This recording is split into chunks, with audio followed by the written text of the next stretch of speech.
So, hello student, again welcome back to our YouTube channel Jobs and Study Point.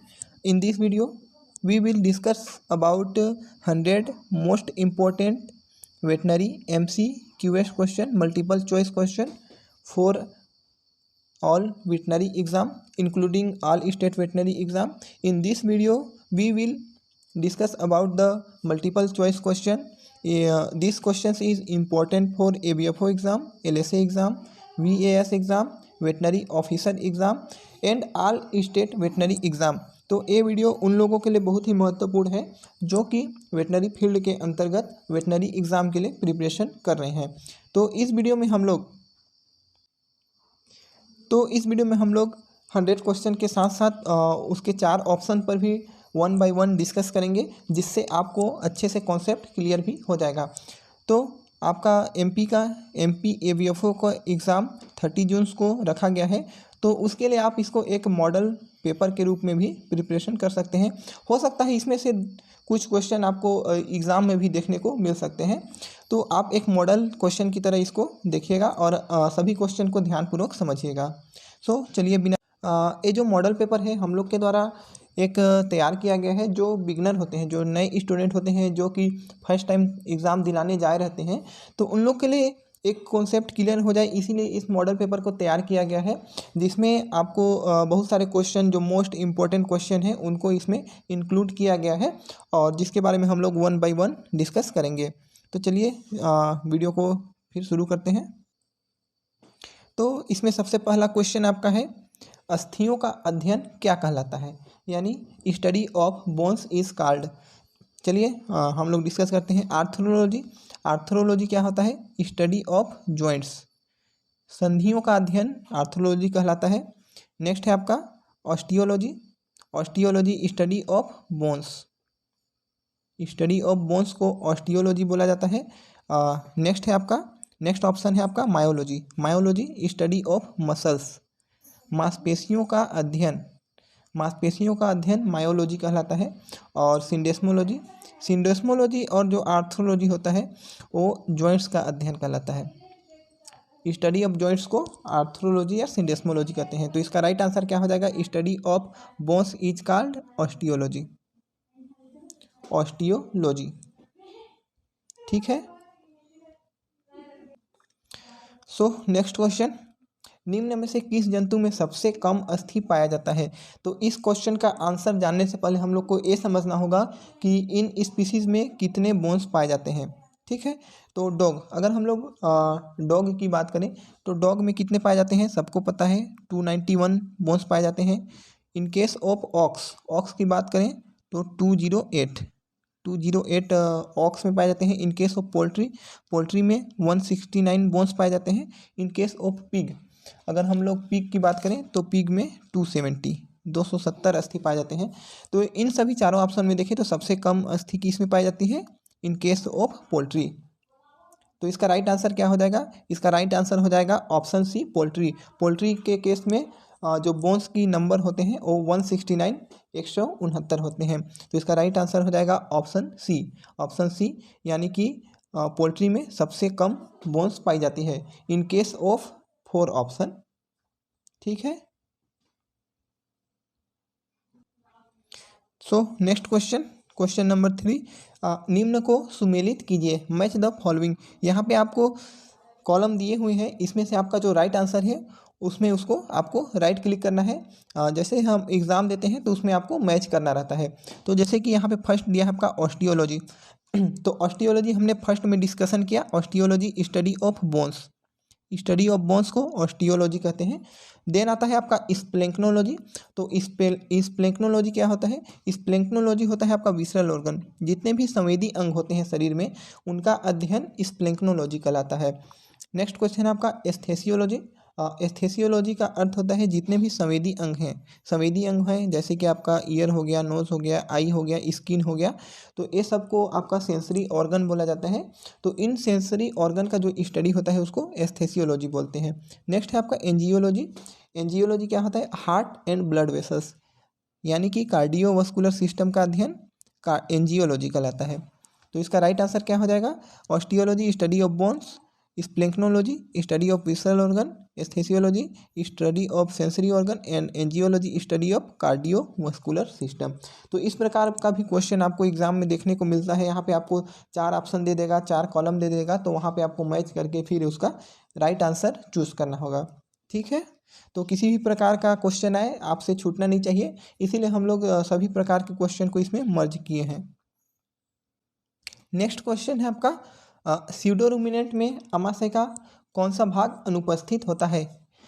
In case of pseudo ruminant animal which parts of stomach are absent.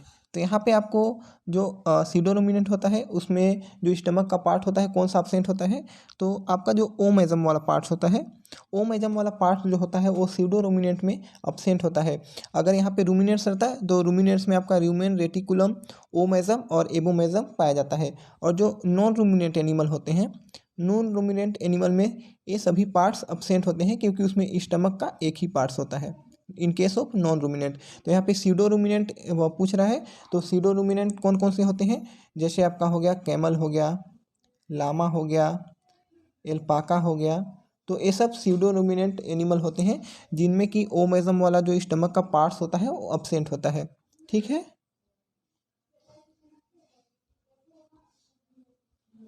So next question है आपका निम्नलिखित में से non ruminant animal का उदाहरण है।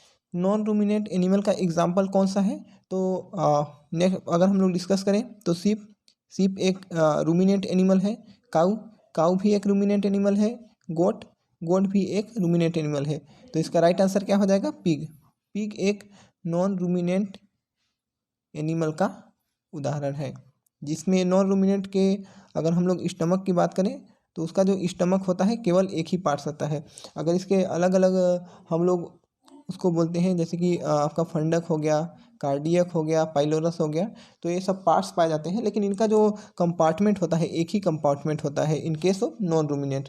अगर हम लोग रूमिनेंट एनिमल की बात करें, जैसे कि कैटल हो गया, आपका बफेलो हो गया, सीप हो गया, गोट हो गया, तो इनका जो स्टमक होता है, स्टमक 4 पार्ट्स में डिवाइड रहता है, जिसको कि कंपाउंड स्टमक भी बोला जाता है। इसको याद रखिएगा। ठीक है, क्लियर है? सो नेक्स्ट क्वेश्चन, गाय के शरीर का सामान्य तापक्रम कितना होता है? नॉर्मल टेम्परेचर ऑफ काऊ। यहाँ पे काऊ का नॉर्मल टेम्परेचर पूछ रहा है, तो काऊ का नॉर्मल टेम्परेचर होता है आपका 101.5 होता है इन केस ऑफ काऊ की बात करें तो। ऑप्शन ए की बात करें 98.4 की बात करें तो 98.4 से लेके आपका 99.5 होता है कैमल का। कैमल ऊँट का होता है। 102.5 की बात करें तो 102.5 किसका होता है? सीप का हो गया, आपका गोट का हो गया, डॉग का हो गया, पिग का हो गया, तो उसका रेंज 102.5 तक होता है। 100.5 की बात करें तो horse, in case of horse की बात करें तो हॉर्स का जो बॉडी टेम्परेचर होता है वो 100.5 होता है। ठीक है, तो यहाँ पे काऊ का पूछ रहा है, तो काऊ के शरीर का सामान्य तापक्रम 101.5 होता है। ठीक है, क्लियर है? सो नेक्स्ट क्वेश्चन है आपका सिंपल सा नेक्स्ट क्वेश्चन है आपका पशुओं में उसके शारीरिक भार का कितना प्रतिशत रक्त पाया जाता है? अगर हम लोग एनिमल में बात करें तो उसके बॉडी वेट का आपका 8%, उसके बॉडी वेट का लगभग 8% ब्लड पाया जाता है इन केस ऑफ एनिमल्स में। ठीक है, क्लियर है? सिंपल सा क्वेश्चन है, इसमें कोई लॉजिक नहीं है। अरे ठीक है, नेक्स्ट क्वेश्चन है आपका फर्स्ट लाइन ऑफ डिफेंस के नाम से जाना जाता है। तो ये आपका क्वेश्चन ब्लड से रिलेटेड है। अगर बॉडी में किसी भी प्रकार का इन्फेक्शन होता है तो सबसे पहले लड़ाई करने के लिए, डिफेंस करने के लिए कौन आता है?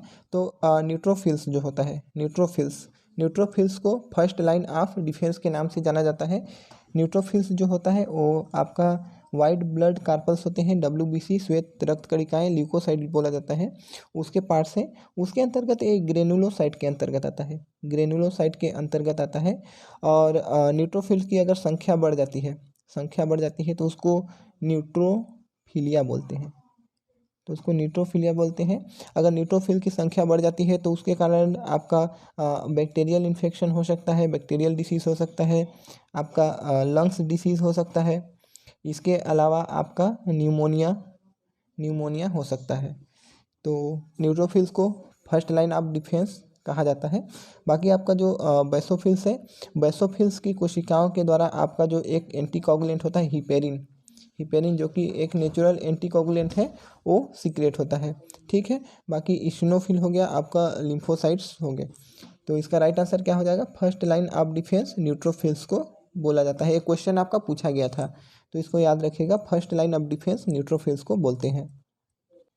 ठीक है, नेक्स्ट क्वेश्चन की बात करें तो नेक्स्ट क्वेश्चन है आपका सबसे बड़ा आरबीसी। यहाँ पे आपका सबसे बड़ा आरबीसी यानी कि इरिथ्रोसाइट पूछ रहा है। तो सबसे बड़ा आरबीसी किस में पाया जाता है और उसका साइज कितना होता है? तो सबसे बड़ा आरबीसी पता है आपको, डॉग में पाया जाता है और जिसका साइज होता है 7 माइक्रोन तक होता है। और सबसे स्मॉलेस्ट की बात करें, सबसे स्मॉलेस्ट आरबीसी किस में पाया जाता है? तो सबसे स्मॉलेस्ट आरबीसी आपका गोट में पाया जाता है और जिसका साइज जो होता है वो 4 माइक्रोन तक होता है, 4 माइक्रोन तक होता है। तो इससे 2 क्वेश्चन हो गए आपका। सबसे बड़ा पूछ रहा है तो सबसे बड़ा डॉग में पाया जाता है, 7 माइक्रोन का होता है। और सबसे छोटा बात करें तो सबसे छोटा आपका गोट में पाया जाता है जो कि 4 माइक्रोन। क्लियर है? नेक्स्ट क्वेश्चन है आपका प्राइमरी लिम्फोइड ऑर्गन का उदाहरण है। तो यहाँ पे आपके लिम्फोइड ऑर्गन में 2 आते हैं, एक आता है आपका प्राइमरी लिम्फोइड ऑर्गन और एक आता है आपका सेकेंडरी लिम्फोइड ऑर्गन। तो प्राइमरी लिम्फोइड ऑर्गन की बात करें तो जो थाइमस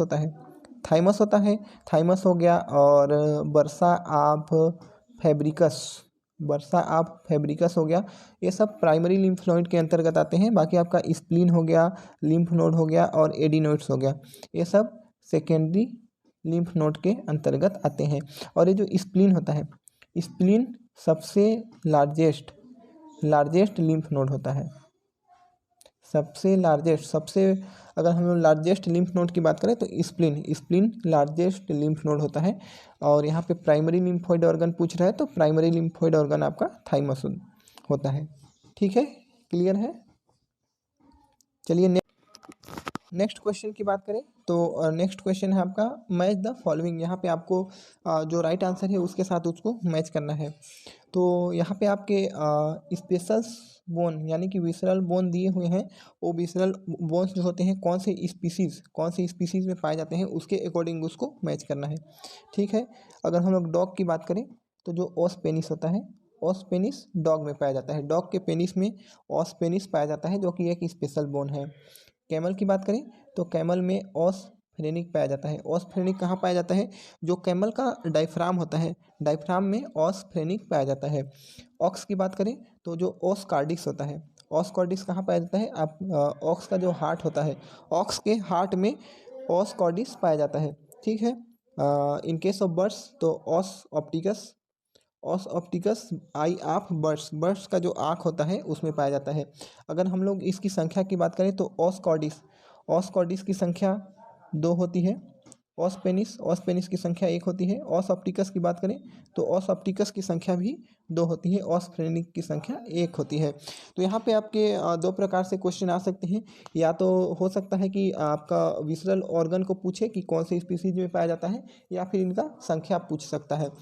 ये वाला जो क्वेश्चन है आपका ओस पेनिस वाला जो क्वेश्चन है जो कि डॉग के पेनिस में पाया जाता है, ये वाला क्वेश्चन पूछा गया था। और ये जो आपका ओस कॉर्डिस है, ओस कॉर्डिस वाला भी क्वेश्चन एग्जाम में पूछा गया था। तो इसको आप लोग याद रखिएगा, ये मोस्ट इंपॉर्टेंट क्वेश्चन है। हो सकता है आपके नेक्स्ट एग्जाम में भी देखने को मिल सकते हैं। ठीक है, क्लियर है? सो नेक्स्ट क्वेश्चन है आपका पशुओं के शरीर में कौन सा एंटीबॉडी सबसे अधिक मात्रा में पाया जाता है? तो यहाँ पे 4 ऑप्शन है। आईजीजी की बात करें तो आईजीजी लगभग आपका 80% पाया जाता है। आईजीए की बात करें तो आईजीए जो होता है आपका 10 से 15% पाया जाता है बॉडी में। आईजीएम की बात करें तो ये आपका 5 से 10% तक पाया जाता है। आईजीडी की बात करें तो इम्यूनोग्लोबुलिन डी होता है 0.2% पाया जाता है। इसके अलावा आपका इम्यूनोग्लोबुलिन ई होता है, आईजीई होता है, जो कि 0.1% से भी कम पाया जाता है। 0.1% से भी कम पाया जाता है। ठीक है, तो इसका राइट आंसर क्या हो जाएगा? सबसे अधिक मात्रा में आपका IgG पाया जाता है, लगभग 80% तक बॉडी में पाया जाता है सबसे अधिक। और ये जो IgG होता है, IgG क्या करता है आपका? नेचुरल पैसिव इम्यूनिटी प्रोवाइड करता है। ये क्वेश्चन भी पूछा जाता है कि नेचुरल पैसिव इम्यूनिटी कौन सा प्रोवाइड करता है, तो वहाँ पे आपका इम्यूनोग्लोबुलिन जी राइट आंसर हो जाएगा। IgA की बात करें तो IgA पता है आपका कहाँ पाया जाता है? आपका कोलेस्ट्रम। कोलेस्ट्रम किसको बोलते हैं? काऊ का जो फर्स्ट मिल्क होता है उसको कोलेस्ट्रम बोला जाता है। तो कोलेस्ट्रम में IgA एंटीबॉडी पाया जाता है, क्वेश्चन आपका पूछा गया था। इसके अलावा जितने भी आपके सिक्रेशन होते हैं, जैसे कि सलाइवा हो गया, इसके अलावा म्यूकस हो गया, स्वेट हो गया, स्वेट यानी कि पसीना हो गया, तो ये सब में पाया जाता है। और जो ये जो IgA होता है इसको सेक्रेटरी एंटीबॉडी भी बोला जाता है, स्रावित होने वाला एंटीबॉडी भी बोला जाता है। ठीक है, IgM मैंने बता दिया 5 से 10%। IgD आपका 0.2% पाया जाता है। ठीक है, तो इसका राइट आंसर क्या हो जाएगा? सबसे अधिक मात्रा में IgG पाया जाता है। क्लियर है? नेक्स्ट क्वेश्चन की बात करें तो नेक्स्ट क्वेश्चन है आपका फोर लिम्ब का वह पार्ट जो जमीन को संपर्क में रहता है उसको क्या कहते हैं? तो यहाँ पे आपका डायरेक्शन से क्वेश्चन पूछा गया है। तो फोर लिम्ब आगे वाले पैर जो होता है, आगे वाले पैर का कौन सा भाग होता है जो जमीन के संपर्क में रहता है? तो वो जो पालमार होता है, पामार जो होता है, जो जमीन को सतह को टच करते रहता है, तो उसको पामार बोलते हैं। अगर यहाँ पे आपका हाइंड लिम्ब की बात करें, पश्चपात का वह भाग जो जमीन को कांटेक्ट में करता है, तो उसको प्लांटर बोला जाता है। प्लांटर। तो यहाँ पे आपका हाइंड लिम्ब पूछता तो प्लांटर हो जाता। यहाँ पे आपका फोर लिम्ब पूछा गया है, तो फोर लिम्ब का सतह जो जमीन को कांटेक्ट में रहता है उसको पालमार बोलते हैं। बाकी ओलार की बात करें तो ओलार क्या होता है? फोर लिम्ब का जो डिस्टल पार्ट होता है, फोर लिम्ब का जो डिस्टल पार्ट होता है, डिस्टल पार्ट का जो पोस्टेरियर फेस होता है उसको उलार बोलते हैं। ठीक है, रोस्टल किसको बोलते हैं? रोस्टल यानी कि नोज का जो टिप होता है, नोज का जो टिप होता है, आपके नाक का उभरा हुआ भाग, उसको रोस्टल बोलते हैं। इन केस ऑफ पिग में आप लोग देखे होंगे, पिग का माउथ उभरा हुआ रहता है जिसको कि रोस्ट्रेल या फिर स्नाउट, थूथन बोला जाता है। ठीक है, क्लियर है? तो फोर लिम्ब का वह भाग जो जमीन को कांटेक्ट में रहता है उसको पालमार कहते हैं। तो इसका ऑप्शन बी राइट आंसर हो जाएगा। ठीक, नेक्स्ट क्वेश्चन है आपका, सिंपल सा क्वेश्चन है कि बोन्स में कैल्शियम और फास्फोरस का रेशियो कितना होता है? तो कैल्शियम और फास्फोरस का रेशियो कितना होता है? 2:1, यानी आपका 2 भाग आपका कैल्शियम रहेगा और 1 भाग फास्फोरस होता है। ठीक है, तो इसका राइट आंसर क्या हो जाएगा? 2:1। नेक्स्ट क्वेश्चन है आपका, रक्तस्राव रोग या विलंबित रक्त जमाव किस विटामिन की कमी के कारण हो सकता है? ऐसा कौन सा विटामिन होता है जिसकी कमी से आपका जो ब्लड होता है उसका क्लोटिंग नहीं होता है, यानी या फिर देर से होता है? तो सबको पता है विटामिन के कारण आपका जो ब्लड होता है वो जल्दी से क्लॉट नहीं होता। इसी के कारण उसको विलंबित रक्त जमाव भी बोलते हैं, या फिर उसमें रक्तस्राव रोग भी बोला जाता है, जो कि विटामिन के की कमी के कारण होता है। और बाकी आपको विटामिन के को आपका एंटी हेमोरेजिक फैक्टर भी कहते हैं। और नेक्स्ट है आपका ऑप्शन बी, विटामिन सी को आपका एस्कॉर्बिक एसिड बोला जाता है।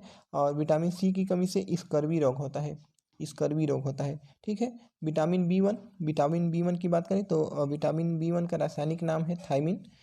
और विटामिन बी1 की कमी से बेरी रोग होता है। और इसके अलावा birds, in case of birds की बात करें तो बर्ड्स में पोलीन्यूराइटिस होता है विटामिन बी1 की कमी से, या उसको स्टार गेजर पोजीशन भी बोला जाता है। तो ये वाला क्वेश्चन पूछा गया था, विटामिन बी1 की कमी से मुर्गियों में कौन सा रोग होता है?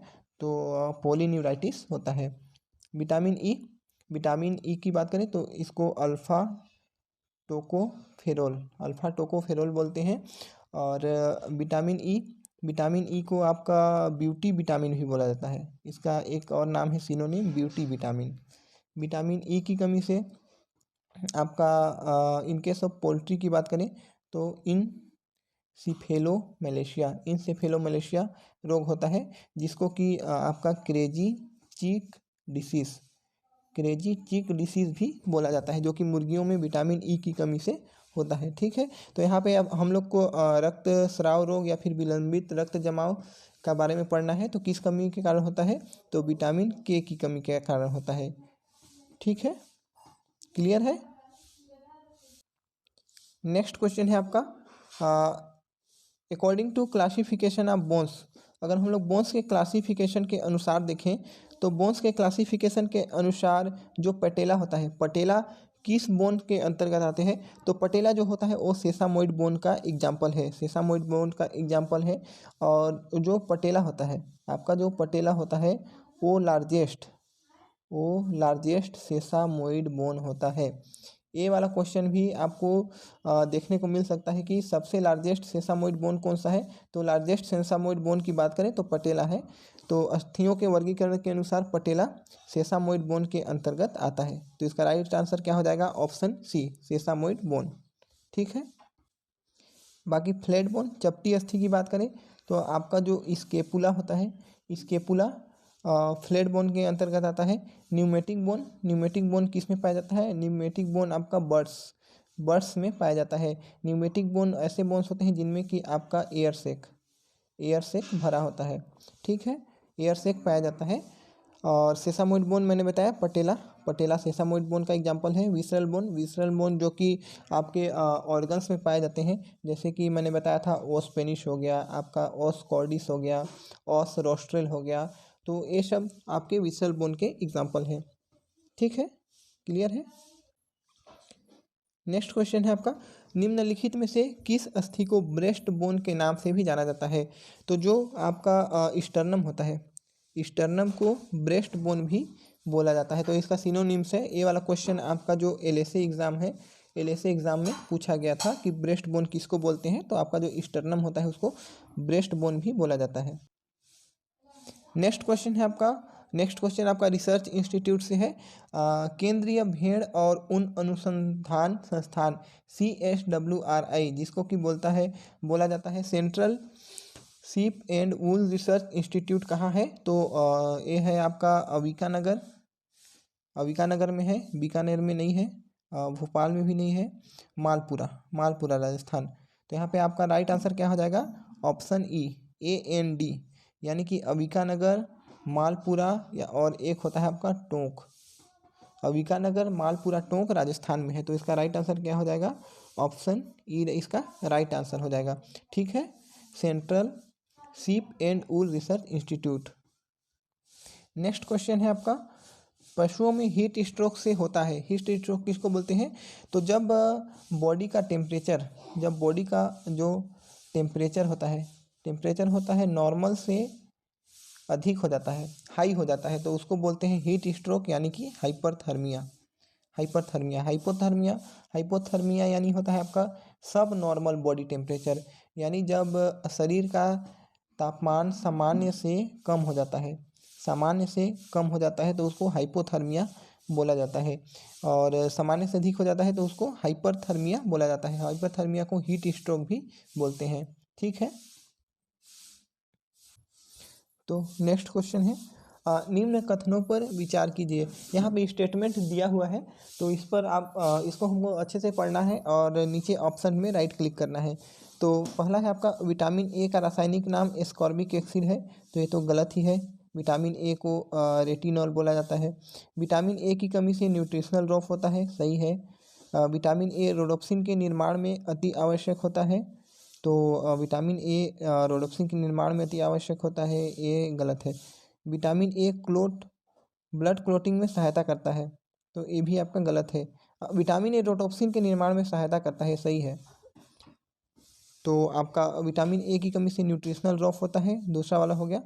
और विटामिन ए रोडोप्सिन के निर्माण में आवश्यक होता है, तो इसका राइट आंसर क्या हो जाएगा, दूसरा और तीसरा, तो ऑप्शन बी इसका राइट आंसर हो जाएगा। ठीक है, अगर हम लोग एस्कॉर्बिक एसिड की बात करें तो विटामिन सी को एस्कॉर्बिक एसिड बोला जाता है। और विटामिन ए ब्लड क्लोटिंग में सहायता नहीं करता है। ब्लड क्लोटिंग में आपका फाइब्रिन या फिर जो थ्रोम्बोसाइट होता है वो ब्लड क्लोटिंग में हेल्प करता है। ठीक है, तो इसका राइट आंसर क्या हो जाएगा? ऑप्शन बी इसका राइट आंसर हो जाएगा।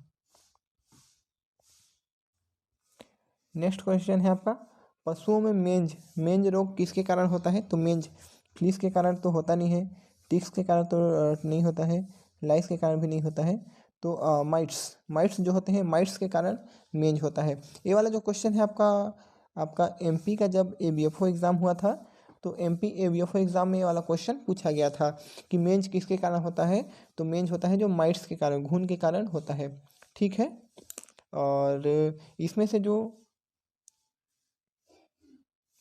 टिक्स होते हैं तो टिक्स के कारण बहुत सारे टिक बोर्न डिसीज़ होते हैं, साथ ही साथ आपका टिक फीवर भी होता है ना। ठीक है, नेक्स्ट क्वेश्चन है आपका, निम्नलिखित में से किस प्रजाति में मूत्राशय अनुपस्थित होता है? यानी कि ऐसे कौन से स्पीसीज है जिसमें कि आपका यूरिनरी ब्लैडर एब्सेंट होता है? इन केस ऑफ बर्ड्स में यूरिनरी ब्लैडर एब्सेंट होता है, हॉर्स में प्रेजेंट होता है, पिग में भी प्रेजेंट होता है, रैबिट में भी प्रेजेंट होता है। तो बर्ड्स की बात करें तो उसमें यूरिनरी ब्लैडर एब्सेंट होता है। नेक्स्ट क्वेश्चन है आपका, डिग्री सेंटीग्रेड को फ़ारेनहाइट में परिवर्तित करने का सूत्र क्या है? तो डिग्री फ़ारेनहाइट को है आपका option C degree centigrade into आप 9 5 ब्रैकेट प्लस 32 F। तो इसका राइट आंसर क्या हो जाएगा? इस फॉर्मूला के द्वारा हम लोग जो आपका डिग्री सेंटीग्रेड है उसको हम लोग फ़ारेनहाइट में परिवर्तित कर सकते हैं। तो ये उतना इम्पोर्टेंट क्वेश्चन नहीं है बट पढ़ लिए रहते हैं। नेक्स्ट क्वेश्चन है आपका, मुर्गियों में ऑर्गन ऑफ फोनेशन किसे कहते हैं? यानी कि आपका sound box, organ of phonation को साउंड बॉक्स या फिर साउंड प्रोड्यूसिंग ऑर्गन बोलते हैं। तो मुर्गियों में जो सिरिंक्स होता है, सिरिंक्स जो होता है जिसको साउंड बॉक्स या फिर ऑर्गन ऑफ फोनेशन बोलते हैं, जिसके द्वारा मुर्गियों में साउंड उत्पन्न होता है। इन केस ऑफ एनिमल्स की बात करें तो एनिमल्स में लैरिंक्स जो होता है, लैरिंक्स को साउंड बॉक्स बोला जाता है, यानी कि organ of phonation in case of animals. ठीक है, अदर स्पीसीज बर्ड्स की बात करें तो बर्ड्स में सिरिंक्स ऑर्गन ऑफ फोनेशन होता है। ये वाला क्वेश्चन आपका इम्पोर्टेंट है, ये वाला क्वेश्चन पूछा भी गया था। नेक्स्ट क्वेश्चन है आपका, कार्पस ल्यूटियम द्वारा स्रावित होने वाला हार्मोन कौन सा है जिसे प्रेगनेंसी हार्मोन भी कहते हैं? तो सबको पता है जो प्रोजेस्टेरोन होता है, प्रोजेस्टेरोन जो होता है ओवेरी के कार्पस ल्यूटियम द्वारा सीक्रेट होता है, जिसको प्रेगनेंसी हार्मोन भी बोला जाता है।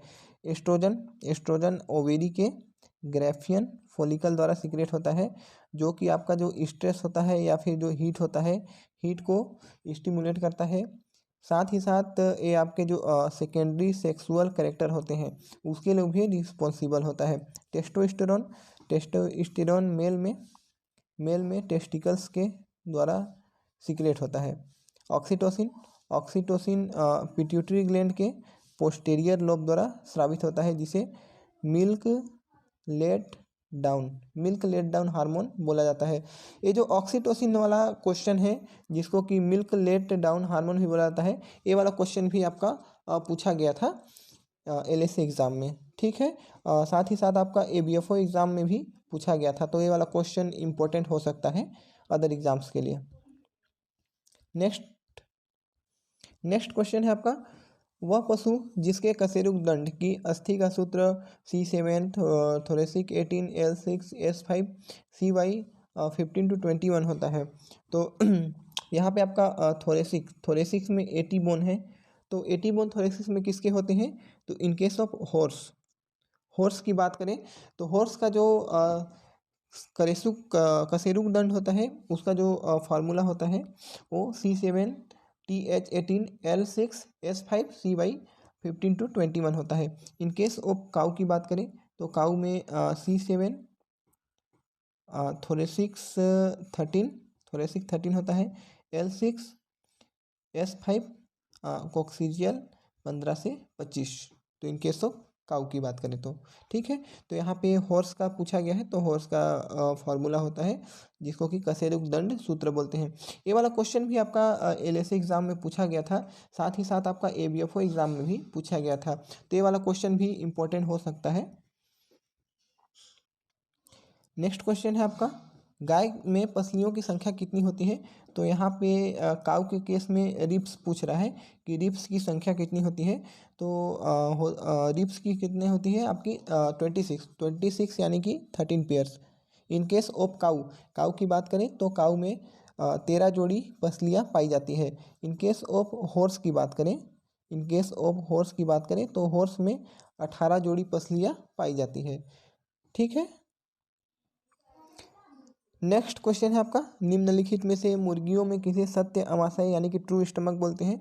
तो जो प्रोवेंट्रिकुलर होता है, प्रोवेंट्रिकुलर को ट्रू स्टमक बोला जाता है, इसको ग्लैंडुलर स्टमक भी बोलते हैं।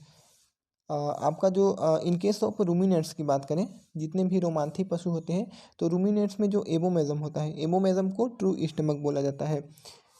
ठीक है, तो इन केस ऑफ बर्ड्स की बात करें तो बर्ड्स में प्रोवेंट्रिकुलर्स को ट्रू स्टमक बोला जाता है। ये वाला भी क्वेश्चन आपका एबीएफओ एग्ज़ाम और एलएसए एग्ज़ाम में पूछा गया था, तो ये भी आपका इम्पोर्टेंट क्वेश्चन हो सकता है। नेक्स्ट क्वेश्चन है आपका, फर्स्ट सर्वाइकल वर्टिब्री को क्या कहते हैं? तो फर्स्ट सर्वाइकल जो वर्टिब्री होता है उसको एटलस बोला जाता है, एटलस। फर्स्ट सर्वाइकल वर्टिब्री को एटलस बोलते हैं, और जो सेकेंड सर्वाइकल होता है सर्वाइकल वर्टिब्री उसको एक्सिस बोला जाता है। तो इसका राइट आंसर क्या हो जाएगा? फर्स्ट सर्वाइकल को एटलस बोलते हैं, ऑप्शन बी। नेक्स्ट क्वेश्चन है आपका, जाइगोमेट्रिक सलाइवरी ग्लैंड किस में पाई जाती है? तो जाइगोमेट्रिक सलाइवरी ग्लैंड डॉग में पाई जाती है, ऑप्शन ए डॉग। डॉग में जाइगोमेट्रिक सलाइवरी ग्लैंड पाई जाती है, साथ ही साथ उसमें लाइसा ग्लैंड भी पाई जाती है, जिसमें कि आपका लाइसा वायरस होता है, जिसके कारण रेबिस डिसीज होता है। ठीक है, तो जाइगोमेट्रिक सलाइवरी ग्लैंड डॉग में पाया जाता है। ये वाला क्वेश्चन आपका एलएसए एग्जाम में पूछा गया था। नेक्स्ट क्वेश्चन है आपका, कफर सेल्स। कफर सेल्स किस में पाए जाते हैं? तो भक्षण कोशिका, कफर सेल्स को भक्षण कोशिका बोला जाता है। तो आपका कफर सेल्स किस में पाए जाते हैं? कफर सेल्स आपके पाए जाते हैं लीवर में, लीवर में कफर सेल्स पाए जाते हैं। इन केस ऑफ किडनी की बात करें तो किडनी में glomerular mesangial cell, glomerular mesangial cell पाए जाते हैं इन केस ऑफ किडनी की बात करें तो यहाँ पे लीवर की बात करें तो लीवर में कफर सेल्स पाए जाते हैं। इसका राइट आंसर क्या हो जाएगा? Option D, liver. Next question है आपका, निम्न में से लाइपोट्रोपिक फैक्टर का उदाहरण है? तो लाइपोट्रोपिक फैक्टर का एग्जाम्पल है आपका कोलिन। कोलिन को लाइपोट्रोपिक फैक्टर बोलते हैं। ठीक है, तो ये आपका नेक्स्ट क्वेश्चन है आपका, र्यूमेन का नॉर्मल पीएच कितना होता है? तो र्यूमेन का नॉर्मल पीएच होता है आपका 6.5 टू 6.8, तो ऑप्शन बी इसका राइट आंसर हो जाएगा। नेक्स्ट क्वेश्चन है, हार्ट में कंडक्शन स्पीड सबसे ज़्यादा किसका होता है? लगभग 4 m/s। तो पुरकेंजे फाइबर, जो पुरकेंजे फाइबर होता है, पुरकेंजे फाइबर का कंडक्शन स्पीड सबसे ज़्यादा होता है। अगर हम लोग एवी नोट की बात करें तो एवी नोट का कंडक्शन स्पीड होता है आपका 0.5% m/s। अगर हम लोग बंडल ऑफ हीस की बात करें तो बंडल ऑफ हीस का कंडक्शन स्पीड होता है आपका 0.12 m/s। अगर हम लोग एट्रियल मसल्स की बात करें तो एट्रियल मसल्स का होता है आपका 0.3 मीटर/सेकेंड। ठीक है, तो यहाँ पे आपका 4 मिनट/सेकेंड पूछ रहा है, तो 4 m/s किसका होता है? आपका पुरकेंजे फाइबर का, पुरकेंजे फाइबर का सबसे ज़्यादा होता है। अगर सबसे कम बात करें तो सबसे कम आपका एवी नोट का होता है 0.05। ठीक है, नेक्स्ट क्वेश्चन है आपका, normal glomerular filtration rate GFR कितना होता है? तो ये होता है आपका 125 ml/मिनट, 125 ml/मिनट होता है, या 180 litre per day, 180 litre per day. तो इसका ऑप्शन क्या हो जाएगा? Normal glomerular filtration rate GFR 125 ml/मिनट और 180 लीटर पर डे। ठीक है, तो ऑप्शन ए इसका राइट आंसर हो जाएगा। तो नेक्स्ट क्वेश्चन है आपका, आरबीसी निर्माण का सही क्रम है। तो यहाँ पे आरबीसी जो इरिथ्रोसाइट होता है उसका फॉर्मेशन का स्टेप्स पूछा गया है कि उसका फॉर्मेशन कैसे होता है। तो रूब्रीब्लास्ट होता है, प्रोरेटिकुलर इसमें है, रूब्रीसाइट उसके बाद देन आपका मेटा रूब्रीसाइट बनता है, मेटा रूब्रीसाइट के बाद आपका रेटिकुलोसाइट बनता है। ठीक है, तो इसका राइट आंसर क्या हो जाएगा, ऑप्शन डी इसका राइट आंसर हो जाएगा। सबसे पहले रूब्री ब्लास्ट होता है, देन प्रो रूब्रीसाइट, मेटा रूब्रीसाइट, उसके बाद रेटिकुलोसाइट, देन आपका इरिथ्रोसाइट यानी कि आरबीसी का फॉर्मेशन होता है। ठीक है, तो ये सीक्वेंस पूछा गया है आरबीसी का फॉर्मेशन का, तो ऑप्शन डी इसका राइट आंसर हो जाएगा। नेक्स्ट क्वेश्चन है आपका मिल्क लेट डाउन हार्मोन किसे कहते हैं। तो अभी मैंने बताया था जो ऑक्सीटोसिन होता है, ऑक्सीटोसिन को मिल्क लेट डाउन हार्मोन बोला जाता है। ये आपका एलएसए एग्जाम में पूछा गया था, एबीएफओ एग्जाम में पूछा गया था, वीएएस एग्जाम में पूछा गया था, और वेटनरी ऑफिसर के एग्जाम में भी पूछा गया था। तो ये बहुत सारे एग्जाम में पूछे जाते हैं और ये जो क्वेश्चन है मोस्ट इंपॉर्टेंट है, तो इसको आप याद कर लीजिएगा कि मिल्क लेट डाउन हार्मोन आपका ऑक्सीटोसिन को करते हैं। अगर यहाँ पे आपका मिल्क होल्डिंग अप हार्मोन, यदि मिल्क होल्डिंग अप हार्मोन पूछता है तो इपीनेफ्रिन जो होता है उसको मिल्क होल्डिंग अप हार्मोन बोला जाता है। ठीक है, तो यहाँ पे मिल्क लेट डाउन हार्मोन पूछ रहे हैं तो ऑक्सीटोसिन इसका राइट आंसर हो जाएगा, जो कि पिट्यूटरी ग्लैंड के पोस्टीरियर लोब से स्रावित होता है। ठीक है, नेक्स्ट क्वेश्चन की तरफ आगे बढ़ते हैं। नेक्स्ट क्वेश्चन है आपका, संधियों का अध्ययन क्या कहलाता है, स्टडी ऑफ जॉइंट्स को क्या बोलते हैं। तो मैंने बताया था स्टडी ऑफ जॉइंट्स को आर्थ्रोलॉजी या सिंडोस्मोलॉजी बोला जाता है।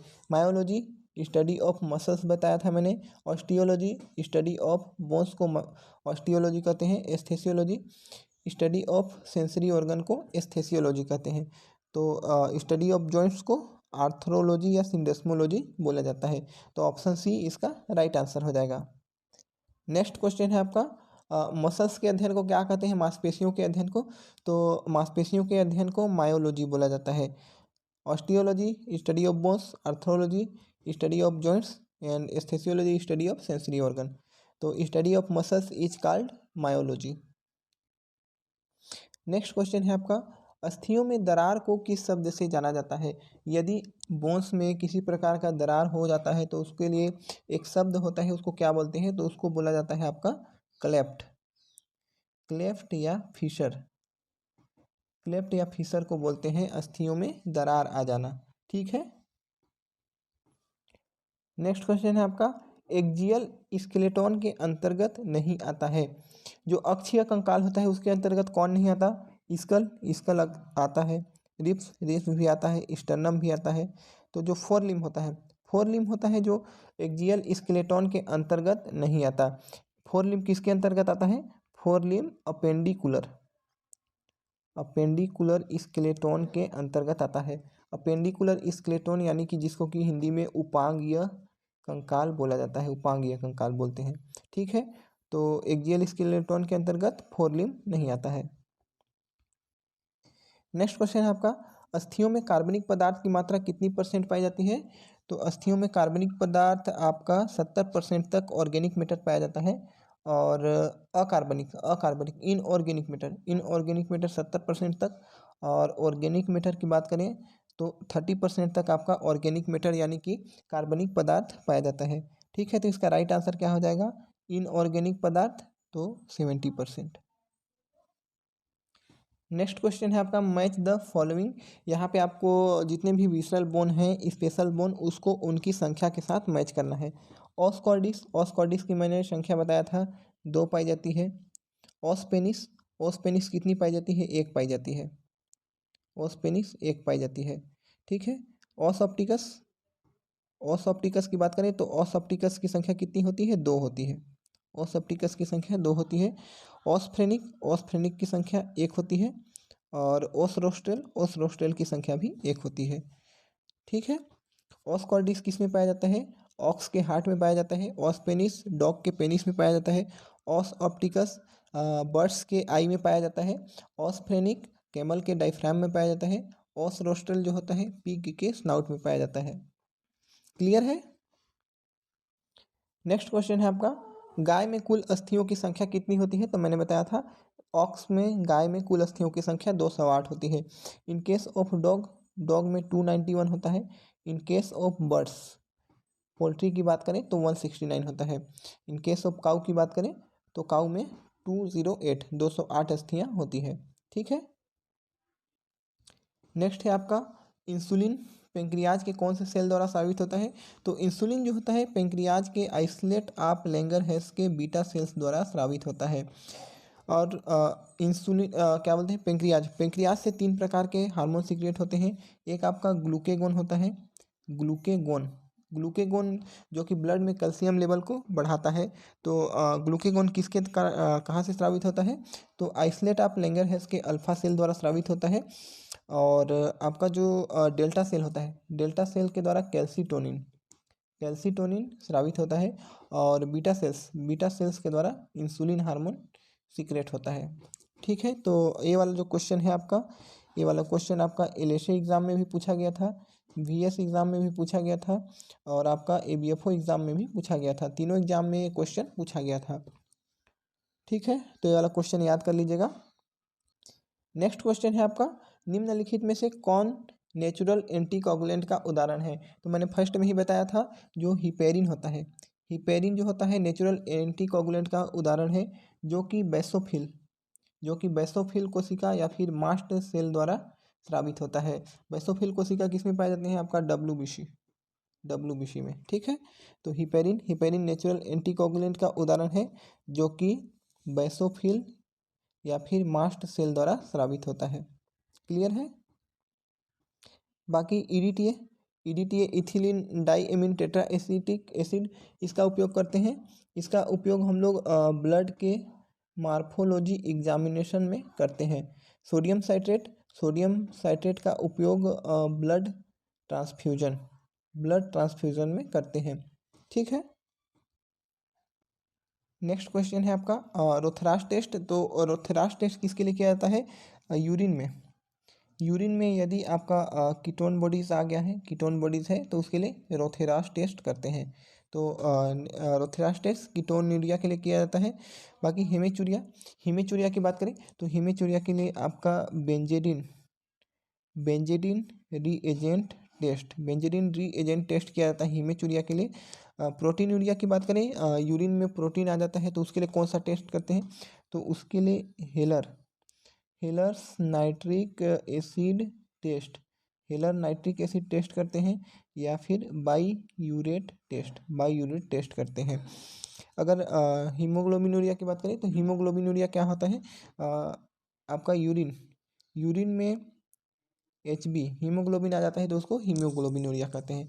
ठीक है। तो यहाँ पे रोथेरास टेस्ट पूछ रहा है, तो रोथेरास टेस्ट किसके लिए किया जाता है? कीटोनूरिया के लिए किया जाता है, यूरिन में कीटोन बॉडीज़ की जाँच के लिए। नेक्स्ट क्वेश्चन है आपका, यूरिन के स्पेसिफिक ग्रेविटी का निर्धारण किसके द्वारा किया जाता है? तो हमको पता है कि यूरिन का स्पेसिफिक ग्रेविटी आपका यूरोमीटर या फिर यूरेनोमीटर के द्वारा निर्धारित किया जाता है। यूरिन का स्पेसिफिक ग्रेविटी कितना होता है? यूरिन का स्पेसिफिक ग्रेविटी होता है 1.032, 1.032 स्पेसिफिक ग्रेविटी होता है।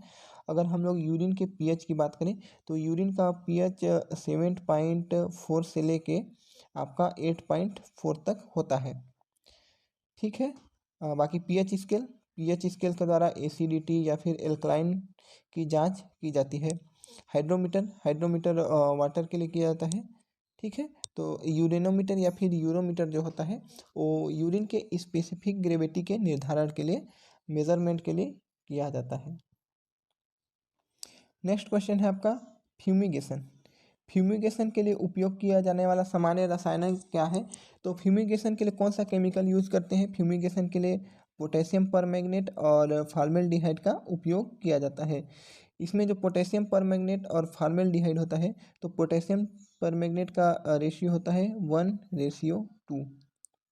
अगर इसमें भी आपका 1x कंसनट्रेशन होता है, 2x कंसनट्रेशन होता है, 3x कंसनट्रेशन होता है। तो जनरली हम लोग को जानना है कि फ्यूमिगेशन के लिए पोटेशियम परमैंगनेट और फॉर्मेल्डिहाइड का उपयोग करते हैं। ठीक है। तो ये वाला जो क्वेश्चन है आपका एलएसए एग्जाम में भी पूछा गया था, ABFO एग्ज़ाम में भी पूछा गया था और आपका जो एक वेटनरी ऑफिसर है उसके एग्ज़ाम में भी पूछा गया था। ठीक है, तो ये आपका एक इम्पोर्टेंट क्वेश्चन हो सकता है। नेक्स्ट क्वेश्चन है आपका कैटल, बफेलो, सीप, गोट जितने भी रूमिनेंट्स होते हैं उसमें आवश्यक अमीनो अम्ल की संख्या कितनी होती है? तो 10 की बात करें तो 10 तो आपका नहीं होता है, 11 भी नहीं होता है, 8 भी नहीं होता है। तो इनमें से कोई नहीं। देखिए, जो रूमिनेंट्स होते हैं, रूमिनेंट्स में आवश्यक अमीनो अम्ल की संख्या 0 होती है। तो इनमें से कोई नहीं इसका राइट आंसर हो जाएगा। क्यों? क्योंकि आवश्यक अमीनो अम्ल क्या होता है, जिनको बॉडी में उपलब्ध नहीं होता उसको अलग से लेना पड़ता है। तो इन केस ऑफ कैटल, बफेलो, सीप, गोट, रूमिनेंट्स में एसेंशियल अमीनो एसिड की संख्या 0 होती है। इन केस ऑफ पोल्ट्री की बात करें तो पोल्ट्री में 10 आवश्यक अमीनो अम्ल होते हैं और एक आपका ग्लाइसिन होता है। तो पोल्ट्री में 11 हो जाएगा। इन केस ऑफ अगर हम लोग पिग की बात करें तो पिग में आवश्यक अमीनो अम्ल की संख्या 8 होती है। कैटल, बफेलो में 0 होती है। ठीक है, तो इसका राइट आंसर क्या हो जाएगा? ऑप्शन डी इसका राइट आंसर हो जाएगा। बाकी जो और क्वेश्चन है 51 के बाद, तो उस क्वेश्चन को हम लोग पार्ट 2 में कवर करेंगे क्योंकि वीडियो काफ़ी लंबा हो जा रहा है। जितने भी क्वेश्चन बचे हैं तो हम लोग उसको पार्ट 2 में कवर कर लेंगे। अगर आप लोग वेटनरी फील्ड से हैं और वेटनरी एग्ज़ाम के लिए तैयारी कर रहे हैं तो हमारे channel jobs and study point को सब्सक्राइब कर लीजिएगा, क्योंकि हमारे चैनल में वेटनरी से रिलेटेड स्टडी मटेरियल आपको प्रोवाइड होते रहेंगे, जिससे आपको एग्ज़ाम प्रिपरेशन में भी हेल्प मिलेगा। तो चैनल को सब्सक्राइब कर लीजिएगा, जिससे जैसे ही कोई वीडियो अपलोड होता है तो सबसे पहले आपको तत्काल प्राप्त हो जाए। ठीक है, तो आज के लिए बस इतना ही। मिलते हैं अगले वीडियो में नए स्टडी मटेरियल के साथ। वीडियो देखने के लिए आप सभी का बहुत बहुत धन्यवाद। Thank you.